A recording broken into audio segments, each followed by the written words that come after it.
নমস্কার বন্ধুরা, সোমা কিচেনে সবাইকে স্বাগত। আজকে আমি নিয়ে চলে এসেছি খাস্তা কচুরির একটা রেসিপি। খাস্তা কচুরিটা আমি কিভাবে বানাই প্রথম থেকে শেষ পর্যন্ত দেখার অনুরোধ রইল। আর এখনও পর্যন্ত যদি আমার চ্যানেলটা সাবস্ক্রাইব করা না হয়ে থাকে তাহলে প্লিজ বন্ধুরা সাবস্ক্রাইব করে আমার পাশে থাকবেন। এখানে খাস্তা কচুরিটা বানানোর জন্য আমি এখানে ময়দা নিয়ে নিয়েছি। আর ময়দাটা এখানে আমার 300 গ্রামের মতন আছে। এবার আমি এই ময়দার সঙ্গে কিছু জিনিস মিক্স করে নেব। প্রথমে দেব কালো জিরে। কালো জিরেটা দিলে দেখতেও ভালো লাগে আর খেতেও ভালো লাগে। তারপরে দেব পরিমাণ মতন লবণ দিয়ে ভালো করে মিক্স করে নেব। এরপরে দেব আমি তেলটা এখানে একটু পরিমাণে বেশি দিতে হবে, যেহেতু খাস্তা কচুরি খাস্তা করার জন্য এখানে তেলের পরিমাণটা কিন্তু বেশি দিতে হবে।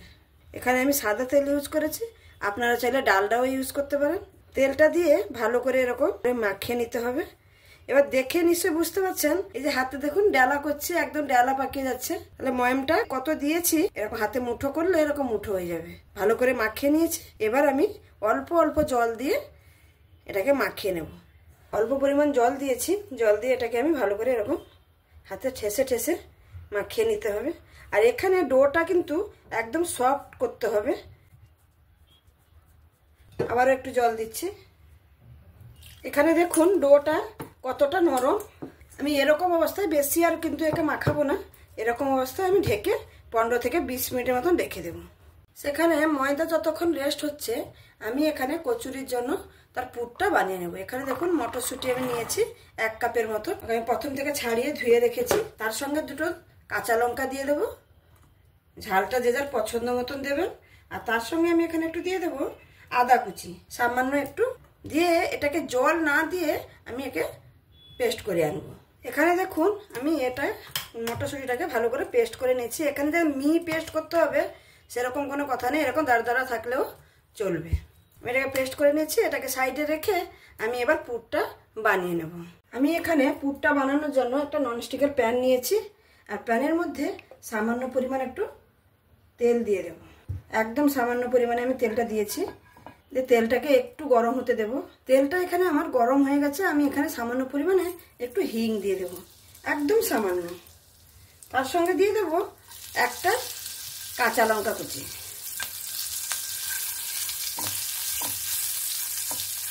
একটু নাড়াচাড়া করে নিয়েই আমি এখানে দিয়ে দেব সেই মটরশুঁটির পেস্টটা যেটা করে রেখেছি, সেটা এখানে আমি দিয়ে দেব।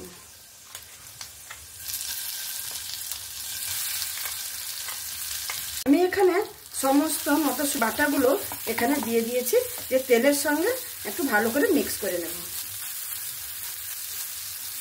এখানে কোনো মতেই মটরশুঁটিটা জল দিয়ে বাটতে যাবেন না, এরকম শুকনো শুকনোই বেটে নিতে হবে। এই পর্যন্ত যদি আপনাদের এই রেসিপিটা ভালো লেগে থাকে তাহলে অবশ্যই আমার সঙ্গে থেকে আমার চ্যানেলটাকে সাবস্ক্রাইব করে আমার পাশে থাকবেন। আর যদি খুব ভালো লাগে তাহলে বন্ধু বান্ধবদের সঙ্গেও শেয়ার করার অনুরোধ রইল। দেখুন আমি তেলের সঙ্গে ভালো করে মিক্স করে নিয়েছি। এবার আমি একে একে সমস্ত মশলা দেব। আমি মশলা দেব এখানে পরিমাণ মতো লবণ। লবণটা আমি 2 রকমের লবণ দেব। একটা সাদা লবণ দিয়েছি, আর এখানে আমি দেব বিট লবণ বলে বা কালো নমক বলে, সেটা এখানে একটু দেব। সেই জন্য লবণটা একটু বুঝে দেবেন। আর বিট লবণটা দিলে খুব ভালো লাগে খেতে। দিয়ে আবারও মিক্স করে নেব। আর আপনাদের কাছে যদি বিট লবণ না থাকে তাহলে লবণ, সাদা লবণটাই পরিমাণ মতন দিয়ে দেবেন। ভালো করে মিক্স করে নিয়েছি লবণগুলো। এবার আমি অন্যান্য গুঁড়ো মশলা এখানে অ্যাড করব। এবার আমি দেব এখানে 1 চামচের মতো ধনে গুঁড়ো আর 1 চামচের মতো জিরে গুঁড়ো। এখানে যদি আপনাদের কাছে ভাজা জিরে গুঁড়ো থাকে তাহলেও দিতে পারেন, খুব ভালো হবে খেতে। আর 1 চামচের মতন এখানে আমি মৌরি গুঁড়ো। আর আমি এখানে দেব এখানে 1 চামচ মতন আছে বড় চামচের একটু চাট মশলা। সরি, চাট মশলা না, এটা আমচুর পাউডার দিয়ে এটাকে ভালো করে মিক্স করে নেব। এখানে কিন্তু গ্যাসের ফ্লেমটাকে একদম স্লোতে রেখে এই প্রসেসটা করতে হবে, না হলে মশলাগুলো সব পুড়ে যাবে। আমি সব সমস্ত মিক্স করে নিয়েছি। এরপরে চিনে বাদাম তাকে রোস্ট করে আমি গুঁড়ো করে রেখেছি। এখানে আমি বড় চামচের 1 চামচের মতন দিয়ে দিলাম। আর এখানে আমি দেবো একটু সামান্য গরম মশলার গুঁড়ো। এখানে আপনারা যদি আমচুর পাউডার না পান তাহলে চাট মশলাও ব্যবহার করতে পারেন। আর চাট মশলা দিলে কিন্তু লবণের পরিমাণটা বুঝে দিতে হবে, কারণ চাট মশলাতে লবণ থাকে, আর আমি এখানে আমচুর পাউডারটা দিয়েছি, সেই জন্য আমার লবণটা আমি যতটুকু প্রয়োজন সেরকমই দিয়েছি। এবার এটাকে আমি ভালো করে মিক্স করে নেব।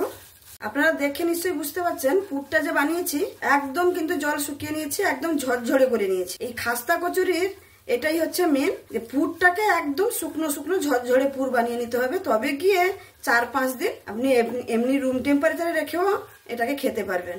আর কোথাও বেড়াতে যাচ্ছেন, ট্রাভেল করছেন, এরকম বাড়ি থেকে বানিয়ে নিয়ে গেলেও সুন্দর আরামসে খাওয়া যাবে, আর খুবই টেস্টি হয় এটা খেতে। আর এই পুরটাও আপনারা একসঙ্গে বেশি বানিয়ে নিয়ে স্টোর করেও 1 হপ্তাহ 2 হপ্তাহ মতন রেখে হঠাৎ কোনো বন্ধু বান্ধব এলো, কেউ এলো, তাহলে বানিয়ে দিতে পারবেন। দেখুন আমি পুরটাকে কিরকম একদম ঝরঝরে করে নিয়েছি, একটুও রস নেই কিন্তু। ব্যাস এটাকে আমি ঢেলে নেব, দিয়ে ঠান্ডা করে নেব। এখানে আমার ময়দাটা প্রায় 15 থেকে 20 মিনিট রেস্ট হয়ে গেছে, আর কতটা সফট দেখুন।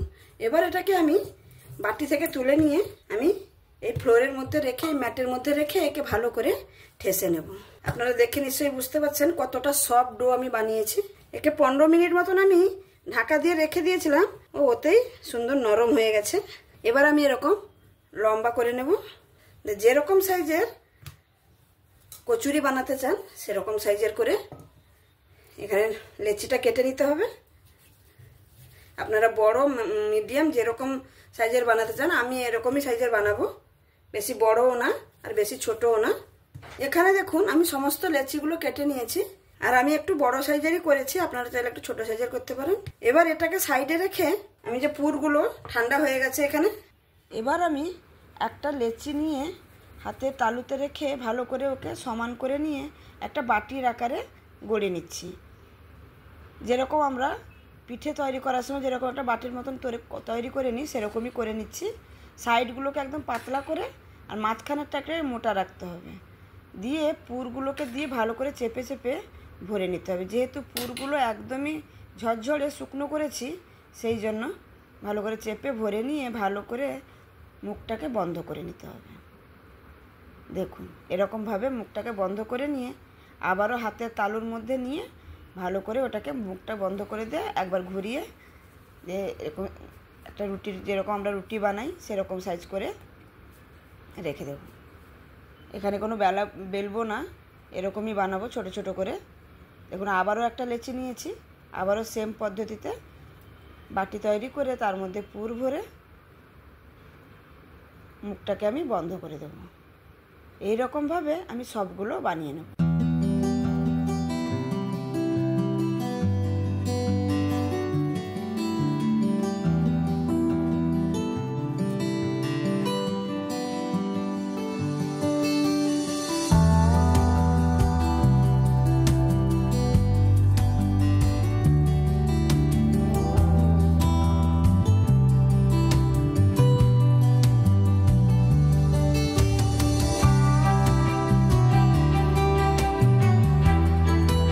এখানে আমার সবগুলো বানানো হয়ে গেল, এটা লাস্ট। দেখুন আমি আবারও একটা বাটির মতো বানিয়ে নিয়েছি, দিয়ে পুরটাকে ভরে নেব।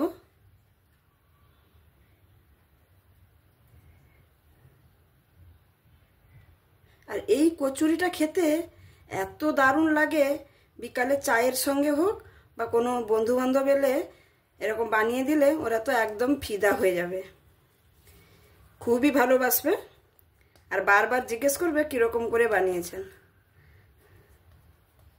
তাহলে আমার এটা সম্পূর্ণ রেডি হয়ে গেল। আমি সবগুলো বানিয়ে নিয়েছি, আমার এখানে পুর সামান্য একটু বেঁচে গেছে, এটা আমি রেখে দেবো। আমি এখানে ভাজার জন্য কড়াই বসিয়ে দিয়েছি গ্যাসের মধ্যে, আর গ্যাসটাকেও জ্বালিয়ে নিয়েছি, আর সব পরিমাণ মতন আমি তেল দিয়েছি। এটা কিন্তু সম্পূর্ণটাই ডুবো তেলে ভাজতে হবে। আর এখানে ভাজার একটা টিপসও আছে, এই তেলটা কিন্তু কোনো মতেই বেশি গরম করা যাবে না, একদম হালকা গরমে এটাকে ভাজতে হবে। আমি এখানে একটা ময়দার টুকরো দিয়ে দেখছি তেলটা কত গরম হয়েছে কি হয়েছে। দেখুন তেলটা একদম পারফেক্ট গরম।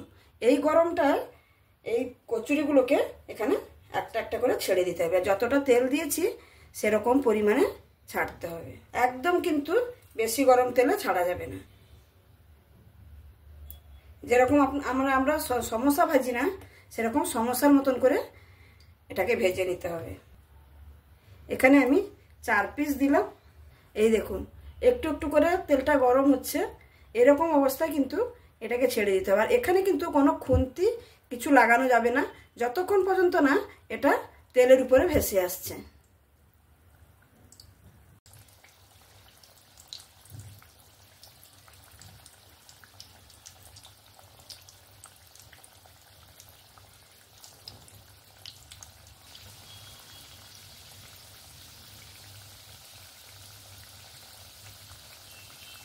এখানে দেখুন আমার কচুরিগুলো তেলের উপরে কিন্তু চলে এসছে। এবার আমি এটাকে উল্টে দেব। দেখতেই পাচ্ছেন কতটা করে ফুলে গেছে।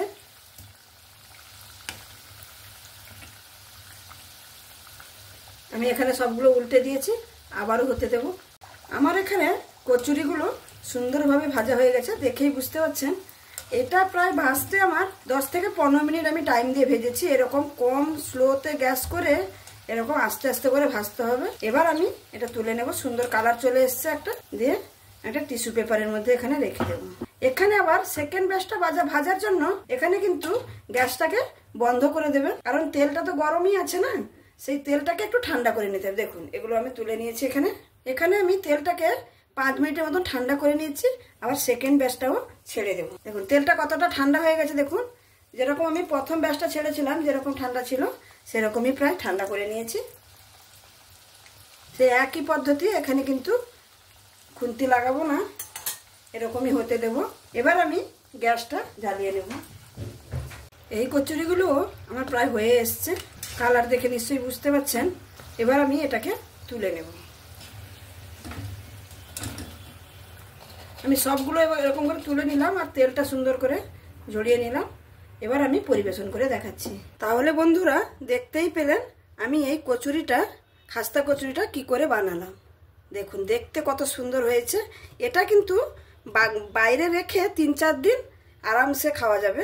আমি একটা ভেঙে দেখাচ্ছি। আমি তার সঙ্গে একটা দই রেখেছি, টক দই, যেটা মহারাষ্ট্রে খুবই চলে। কচুরির সঙ্গে টক দইয়ের সঙ্গে সামান্য একটু চিনি মিক্স করে সেটাকে ফেটিয়ে রেখেছি। আমি আপনাদের একটা ভেঙেও দেখাচ্ছি। দেখুন কতটা খাস্তা হয়েছে। দেখুন দেখুন ভেতরে একদম পুরটা ভর্তি, আর একদম কতটা খাস্তা হয়েছে। দেখুন আওয়াজটা দেখে নিশ্চয়ই বুঝতে পারছেন। আর এটা খেতে কিন্তু অসাধারণ লাগে। তাহলে আমার এই রেসিপিটা যদি আপনাদের কাছে ভালো লেগে থাকে তাহলে অবশ্যই আমার চ্যানেলের সঙ্গে থেকে লাইক, শেয়ার, কমেন্ট এবং সাবস্ক্রাইব করে আমার পাশে থাকবেন। প্লিজ বন্ধুরা সাবস্ক্রাইব করবেন। সাবস্ক্রাইব না করলে আমি যখনই কোনো নতুন রেসিপি ছাড়বো তখন আপনাদের কাছে পৌঁছাবে না। তাহলে প্লিজ সাবস্ক্রাইব করে নেবেন। সাবস্ক্রাইব করে নিলে আপনাদের কাছে পৌঁছে যাবে। তাহলে আমি আজকে এখানেই শেষ করছি। আবার অন্য কোনো দিন অন্য কোনো রেসিপি নিয়ে আপনাদের সামনে উপস্থিত হব। সবাই ভালো থাকবেন, সুস্থ থাকবেন, সাবধানে থাকবেন। ধন্যবাদ।